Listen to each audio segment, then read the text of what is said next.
Yeah, so it was back just after the first lockdown. You know, haven't seen my friends in a long time, same way as anyone else. So we were really excited to, like, reunite and celebrate a friend's birthday.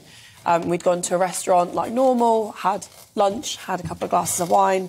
I wasn't feeling very well. My friends thought maybe I'd eaten something a bit dodgy. So we went to the bathroom. One of us came out, the other one didn't. That was me. And how do you know that your drink was spiked and you weren't just being unwell? I think it's the bodily reaction you have when you've ingested GHB or a drug similar. That's very different to anything I've ever experienced and anything that I've ever experienced while drinking. So explain to us, what was that bodily experience then? What was it like? What are your memories? You remember going into that bathroom? How scary was it? Yeah, I mean, I have no memory apart from walking upstairs into the bathroom and waking up in A&E. You know, I think the way your body reacts after you've been given a drug is very, very different to, like, had you just been drunk. You know, if you've just been drunk, you're a bit tipsy, might be a little bit sick. But you're not in control of your body now, are you? No, nothing. And I very rarely, like, I don't think I've ever had a night where I don't remember what's happened to me.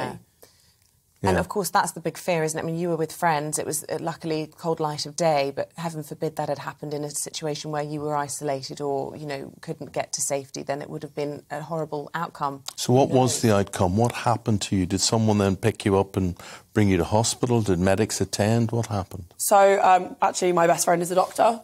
She was there with me. She was actually the person that sat there at the table and said, oh, she's not been back for 10 minutes, and went back to find me. All of my friends phoned paramedics. 2 male paramedics arrived and they just said that I needed to go home and sleep it off. But because my friend's a doctor, she said, no, there's no way I'm letting you take her home. You need to take her to the hospital. So what was the big danger when you went to hospital?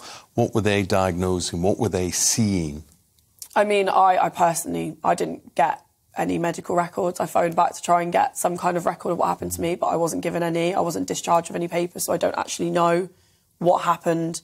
Did you have any suspicion? I mean, obviously then, in the post-mortem afterwards, you sit there and you go, what happened? Who would have tampered with my drink? It always went through your mind. Do you feel that you gave yourself any answers? So I think initially I didn't think... I actually didn't know what happened, and my first response wasn't I'd been spiked. It was my friends that were like, look, we saw what we saw. We've never seen you like this before. And my friends are in industries where they've seen spiking happen on multiple occasions. So, you know, they knew what to look out for. And, you know, the next day I had really severe anxiety. It was more like, you know, from what I've seen, research is similar to what you'd experience on a come down from drugs. And it's nothing I've ever experienced before, like really severe anxiety. And trying to find advice or somebody that I can speak to about it was really, really difficult.